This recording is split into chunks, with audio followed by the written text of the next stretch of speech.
Bueno, empezamos a grabar. Les cuento entonces. La idea de estos Zoom, como les dije, son para la subcomisión. Vamos a tener un Zoom en un área histológica y un Zoom en un área anatómica. ¿Está bien? Y después ya la parte de anatomía radiológica la vamos a ver en un Zoom juntamente con los otros chicos. ¿Bien? Entonces, vamos a intentar en 30 minutos de ver algo de histología y en 30 minutos de ver algo de anatomía. ¿Bien? Entonces empecemos.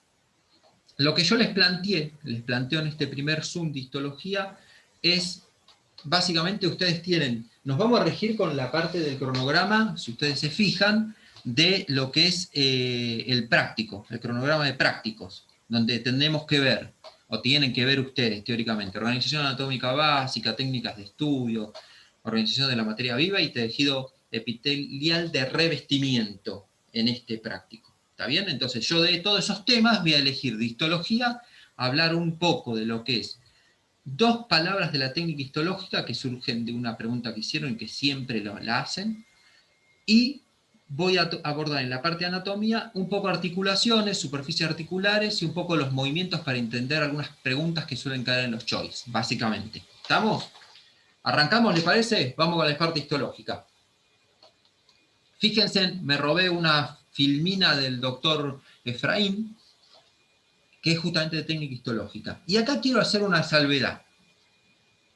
Y la salvedad es esta. Nosotros tenemos dentro de la célula, ubíquense en un segundo, los ácidos ribonucleicos. Los ribosomas, ¿qué tienen los ribosomas? Tienen proteínas, pero también tienen ácidos ribonucleicos. ¿Está bien? Y tenemos otras proteínas, que ahí pone justamente el doctor, la hidrolasa de los lisosomas, de los basófilos, que los basófilos son, no confundirse basofilia con basófilos, los basófilos son células, ¿está bien? Del sistema inmune. Todas estas cosas, el ácido nucleico, los ribosomas, y más precisamente los ácidos nucleicos que conforman los ribosomas, por eso hay que saber anatomía y, diríamos, citología, o sea, la parte de las células, ¿no? Hay que saber, y sabemos que los ribosomas, como les decía, tienen ácidos nucleicos, aparte de las proteínas que los constituyen, y las hidrolasas, todas esas cosas que tienen la célula, tienen cargas negativas. ¿Estamos de acuerdo? Entonces, recuerden que los ácidos nucleicos, si son ARN, pueden estar en el citoplasma. Si son ADN y ARN también, están en el núcleo. La mayor concentración de los ácidos nucleicos están en el núcleo. ¿Está bien? Y recuerden que los ribosomas están tachonando el retículo endoplásmico rugoso y también los podemos llegar a ver en el citoplasma. ¿Estamos? Les voy diciendo esto para que se ubiquen dónde estamos en la célula todas estas cosas. Bueno, las hidrolasas están dentro de unas vesículas que tiene la célula, ¿no? Los basófilos. Todo eso tiene una carga negativa.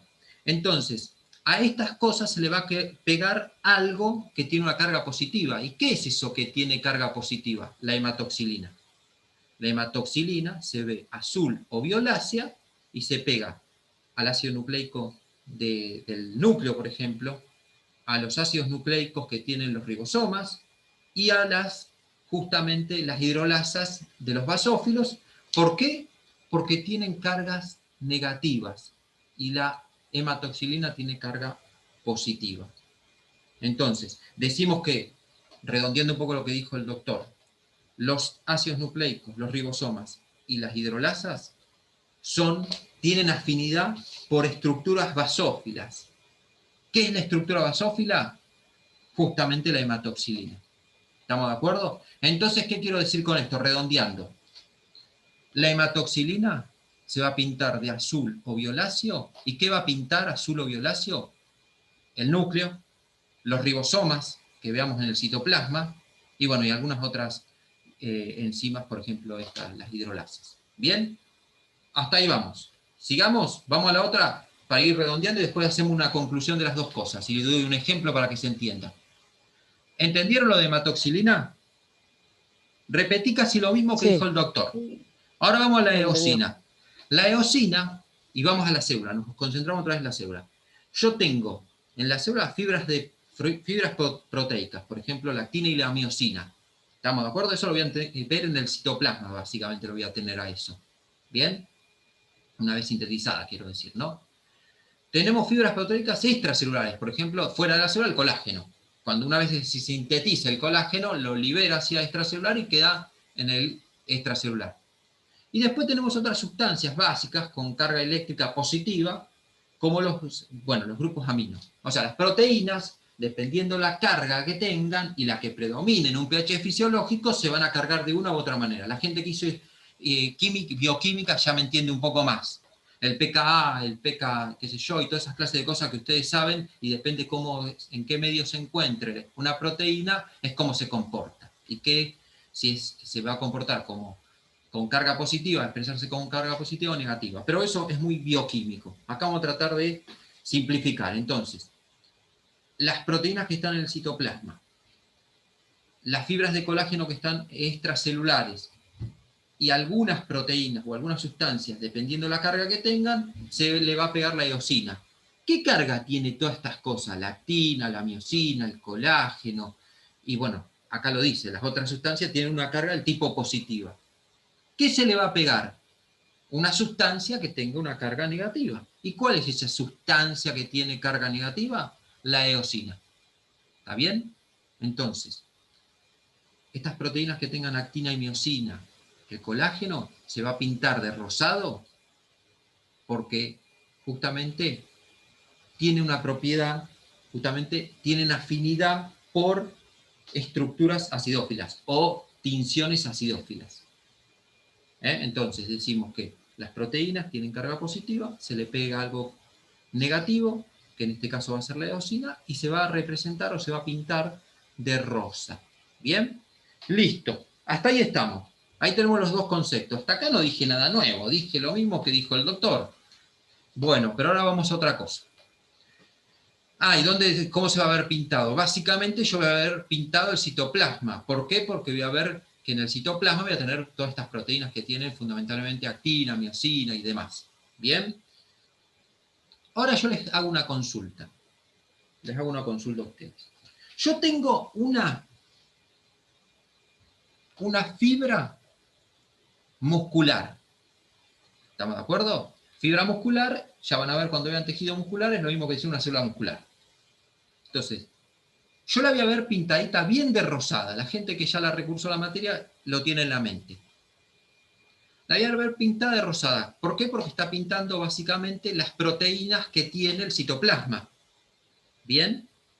La actina y la miosina, que forman los sarcómeros, etcétera, etcétera, en las estriadas, se van a pintar de rosada el citoplasma. Mientras que el núcleo, como tiene abundantes proteínas, el núcleo tiene abundantes ácidos nucleicos, se va a pintar de azul. O sea que yo voy a ver típicamente el núcleo de azul en la célula y el citoplasma más rosadito. ¿Bien? ¿Hasta ahí vamos bien?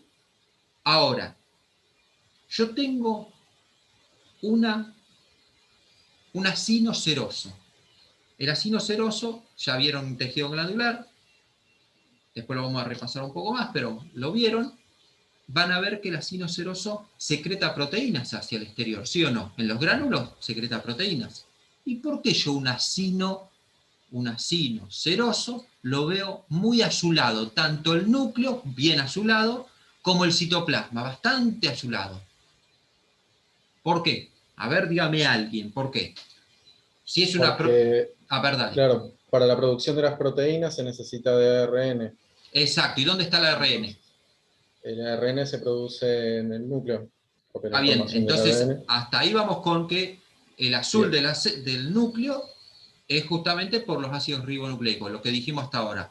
¿Y por qué se ve azulada el citoplasma? Más azulado, ¿no? Por la cantidad de ribosomas. Exacto, ahí estamos. ¿Entienden cómo es la onda? Porque a veces se confunden que la célula se ve más acidófila, más basófila, y empiezan a decir, pero si sintetiza proteínas, ¿por qué se ve más del tipo basófila? Porque justamente tiene mucho ácido nucleico metido en los ribosomas y eso hace que justamente se pinte de azul. ¿Me entienden a lo que voy? Eso ténganlo recontra presente cuando miren las células y describan las células y los tejidos. ¿Estamos de acuerdo? ¿Sí o no? Sí, perfecto. Sí, sí. ¿Bien? ¿Eso lo tenían claro o no? Porque después se complica. Justamente esto de explicar hematoxina y eosina, que no lo tenía pensado porque está fantástico el video, lo tengo que explicar porque justamente me preguntaron justamente con el estrato granuloso de la piel, donde decía justamente que, a ver, déjenme que me... el granulo toma fundamentalmente basófilo, hematoxilina, por estructuras proteicas, y entonces preguntaban, pero pará, si tiene proteínas, ¿por qué se ve basófilo? ¿No se tendría que ver acidófilo? No, no, no. Es justamente por las cargas que tiene, porque justamente esos gránulos de queratohialina, que son ricos en histidina y justamente también en actina, tienen una carga negativa a esas proteínas, pero acordate que también el citoplasma justamente tiene mucho ribosoma, entonces por eso lo vemos más del tipo más azulada. ¿Estamos de acuerdo? Justamente eso la respondí por chat, pero esa pregunta fue la que me motivó. Dije, bueno, vamos a explicarles bien el asunto. ¿Estamos de acuerdo? Sí, ¿Queda claro eso? Ya estamos entonces. Esas cosas vamos a ir haciendo. Vamos a ir tratando de darle una vueltita rosca a lo que no se entendió o lo que uno sabe que por ahí no se entiende. Entonces vamos con esto, derecho viejo. Tejidos. Nosotros lo primero que tenemos que tener en claro es que hay 4 tejidos básicos. Como ustedes ven acá, a ver si me deja el puntero, ahí está, el epitelial, el nervioso, muscular, conjuntivo conectivo. Ya cuando hablemos de conjuntivo conectivo diremos la diferencia.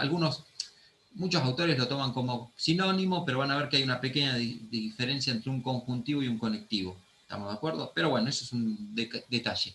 Entonces, cuando yo te estoy preguntando, que era lo que yo les decía al principio de la clase, a ver, estoy en el examen, y te estoy preguntando, qué sé yo, hablame del sarcómero, hablame de esto, hablame del otro, y le pifiás, le recontra pifiás y le sigues pifiando. Entonces te digo, a ver, decime cuáles son los 4 tejidos básicos. Entonces, los 4 tejidos básicos son el epitelial, el nervioso, el muscular y el conjuntivo.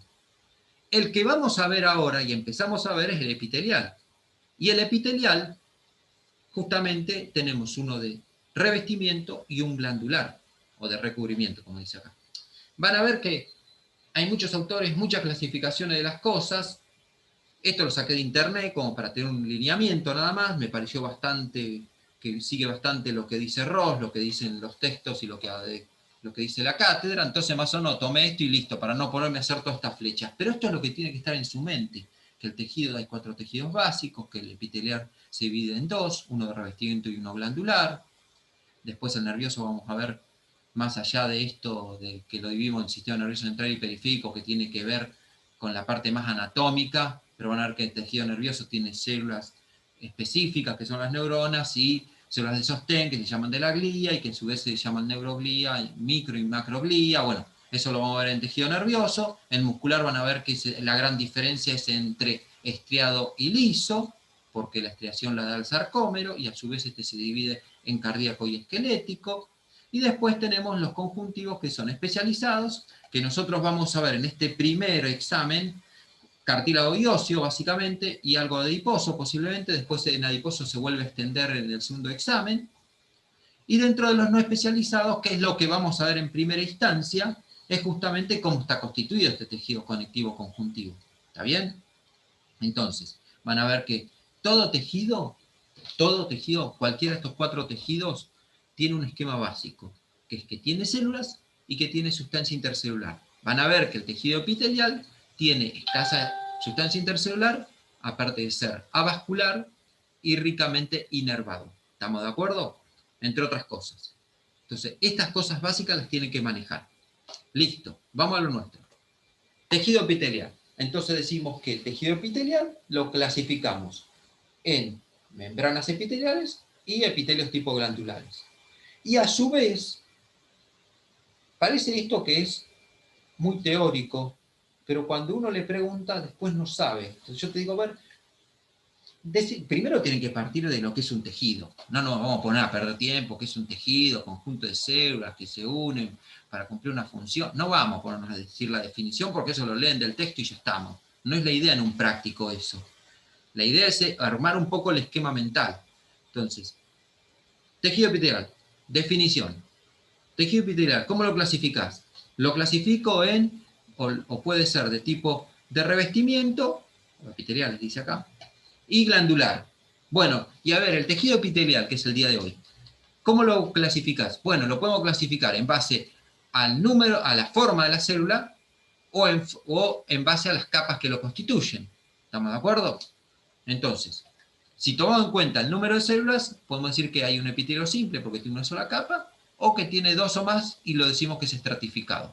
¿Está bien? Y después, este mismo esquema lo vamos a ver cuando veamos glandular, que es la próxima, que justamente vamos a decir que hay varias formas de clasificarlo. No vamos a perder tiempo y con eso lo vamos a ver la próxima. Entonces, fíjense que un poco ya lo manejó, lo dijo en los teóricos el doctor. Tenemos que, guárdenme que tengo una barrita, ustedes no la ven, pero yo sí. A ver si lo puedo mover a la barra esta que me está molestando un poco. Los epitelios, decimos que lo podemos clasificar en simples porque tiene una célula, o está constituido por una célula.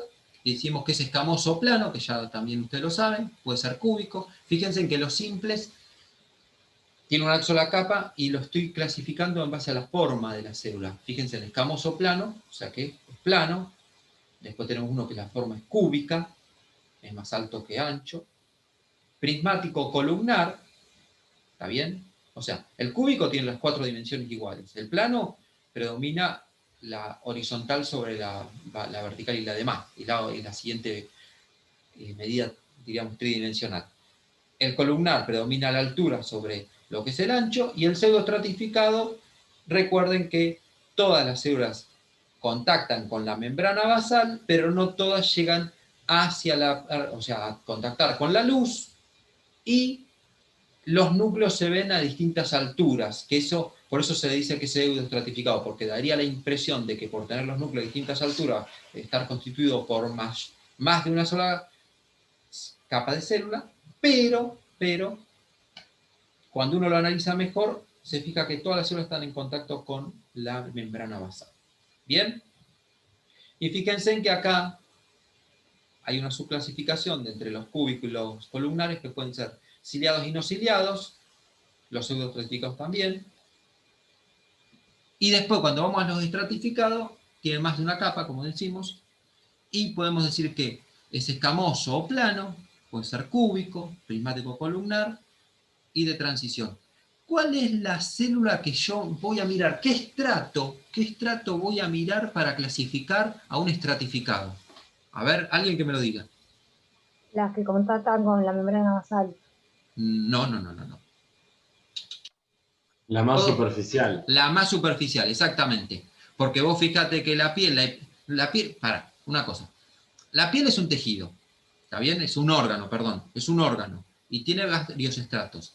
Si vos analizás el más superficial de los estratos, estamos hablando de la epidermis. La epidermis es estratificada, un epitelio escamoso estratificado, queratinizado en algunos sectores y no queratinizado en otros. Bueno, si tomamos el de la piel, es queratinizado.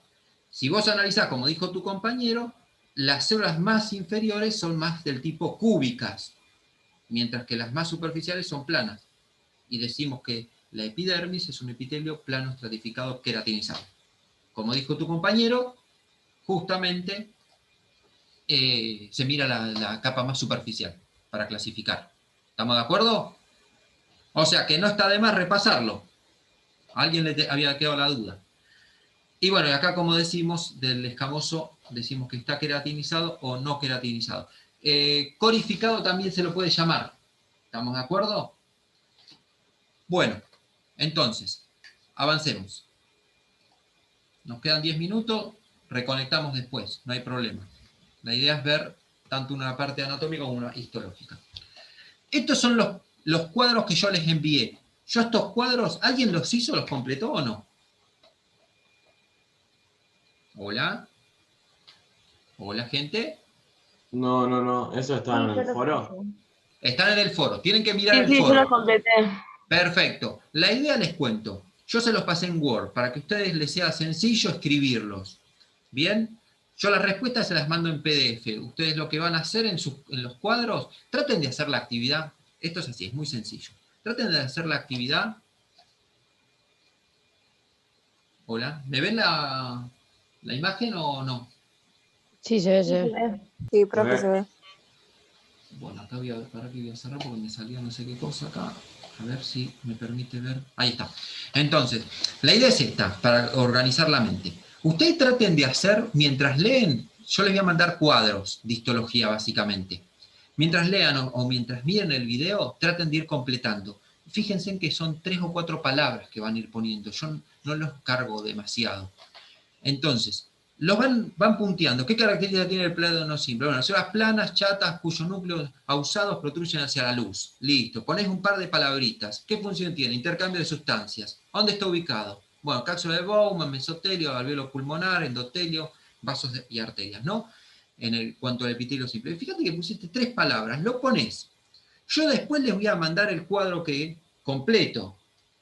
Completo parcialmente, o sea, lo que a mí me parece más importante que sí o sí lo tienen que tener en la mente para arrancar el estudio. ¿Estamos de acuerdo? Entonces después la tercera cosa que van a hacer una vez que lo reciben es comparar. ¿Está bien? Y ya les quedó armado el apunte. Esa es la idea. Lo que ustedes apuntaron, más los que yo les paso como algo fundamental y alguna cosa que le reescriban o que les parezca que le tienen que agregar, se lo agregan. Entonces ya tienen el cuadro de epitelio. Van a tener un cuadro de revestimiento, uno de glandular, uno de conjuntivo no especializado, conjuntivo especializado, óseo y cartilaginoso fundamentalmente, uno de nervioso y van a tener uno de muscular. Y chau pichi, listo, estudian de los cuadros después. Y más las figuritas, ya se orientan, ya tienen los 4 tejidos básicos y algo parecido vamos a hacer en el segundo parcial. O sea, traten de hacer eso. De mientras lean, pongan un par de palabras en el cuadro. Fíjense que yo les dejo el espacio y todo. Un par de palabras en lápiz. Y después se fijan lo que yo les escribo en el resultado y ahí van a cerrar y van estudiando. Y listo. Bueno, el cúbico simple, fíjense que las células son cuadradas. Un poco feliz la palabra cuadrada, ¿viste? Pero bueno, me salió así. Con núcleos redondeados y centrales. Secreción de sustancia como función. Fíjense que los conductos secretores, glándulas tiroides, túbulos renal, superficie de los ovarios, todo esto indudablemente cuando vean cada uno de estos órganos, las glándulas, la glándula tiroide, lo que es el glomérulo renal, el riñón, los ovarios, todo esto lo van a saber a pie puntilla, pero tienen que empezar de alguna manera a ver todo esto. El cilíndrico simple, fíjate, cilíndrico simple, que está acá la figurita, células alargadas cuyo núcleo oval se encuentra hacia basal, se dedican básicamente a absorción, secreción de sustancias. ¿Dónde lo vamos a encontrar? En la superficie interna del tubo digestivo y el epitelio secretor de las glándulas. Y fíjate el pseudotratificado, que es el que va a predominar en las vías aéreas, que brinda una protección y limpieza de la sustancia, porque justamente el pseudotratificado cilíndrico ciliado con células caliciformes, que es justamente el epitelio de las vías respiratorias, no solamente tiene el epitelio pseudoestratificado, y eso le permite que se secrete, las células caliciformes van a ver en glandular que secretan mucus, ese mucus es barrido por las cilias hacia lo que es los tractos respiratorios superiores y después se va a deglutir hacia el esófago y llegar en última instancia al estómago para que los microorganismos que pudieron ingresar sean atacados por los ácidos gástricos, y eso es un mecanismo de defensa. Ya lo van a ir viendo a poco. Y fíjate que el pseudotratificado dice, todas las células se apoyan sobre la membrana basal, pero no todas las células llegan hasta la membrana apical. Podemos observar los núcleos en diferentes niveles, suele presentar cilias, que es lo que les decía justamente en la vía aérea para limpiar los microorganismos. O sea, ¿qué quise decir con esto de la protección y limpieza? Bueno, si se corta, chicos, automáticamente me conecto de vuelta al mismo link, ¿eh? ¿Queda claro? ¿Me escuchan? Sí, perfecto. Bueno, repasemos 2 segundos otra vez con esto de pseudoestratificado y la protección y limpieza de las superficies. Fíjense, en vía aérea vienen partículas de polvo, vienen microorganismos, van pasando por el tubo y por la parte de la tráquea, ponele. Entonces, fíjate, tiene este epitelio pseudoestratificado que sintetiza moco, ese moco hace que los microorganismos y la tierra se peguen, y después tiene como unas cilias que barren hacia, diríamos, hacia la parte más superior. ¿Bien? Todo eso es deglutido y justamente en el estómago, como les decía, va a cumplir la función de matar todos estos microorganismos. Entonces, se minimiza casi completamente los microorganismos que entran hacia pulmón. Bien, dicho así en crudo. Se los digo hoy en crudo, indudablemente que cuando nosotros estamos tomando examen, tomamos con terminología histológica, anatómica y radiológica, indudablemente. Que eso lo vamos a ir practicando a lo largo de la cursada. Pero también uno trata de que se entienda un poco más en un vocabulario, digamos, sencillo. Y si vamos al estratificado, fíjate que tenemos el plano estratificado, que es este que estamos viendo acá. Ahí tenemos una lámina basal.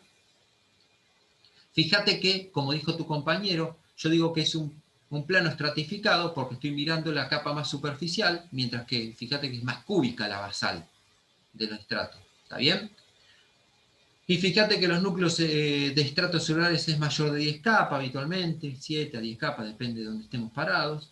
Las capas más cercanas a la membrana basal se componen de células cilíndricas, mientras que las células de la superficie son planas, pueden ser corificados o no corificados, estamos de acuerdo, si tienen queratina. Brindan protección, ¿está bien? ¿Y dónde lo ubicamos?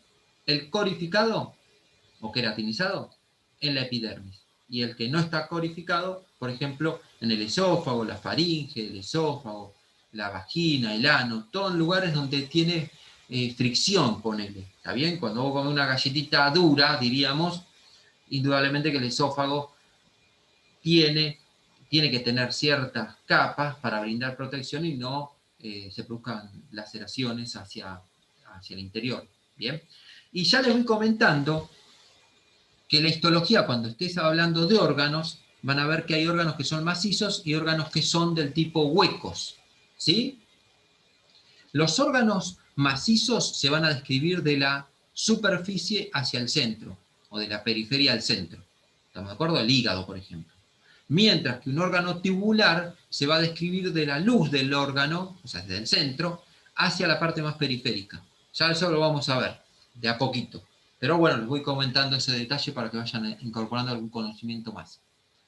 Después, fíjense que el cúbico estratificado, bien, el cúbico estratificado justamente tiene varias capas de células cúbicas apoyadas sobre la membrana basal, sirve para conducción y lo encontramos básicamente en los conductos excretores de glándulas sudoríparas. Recuerden que esto es una introducción.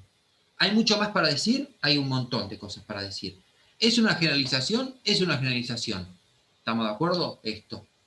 Es como para arrancar. Seguimos con justamente los estratificados y nos vamos justamente al cilíndrico estratificado. Varias capas de células cilíndricas apoyadas sobre la membrana basal, sirve para conducción y donde lo encontramos justamente en los conductos excretores de algunas células y justamente en las glándulas mamarias. Bien.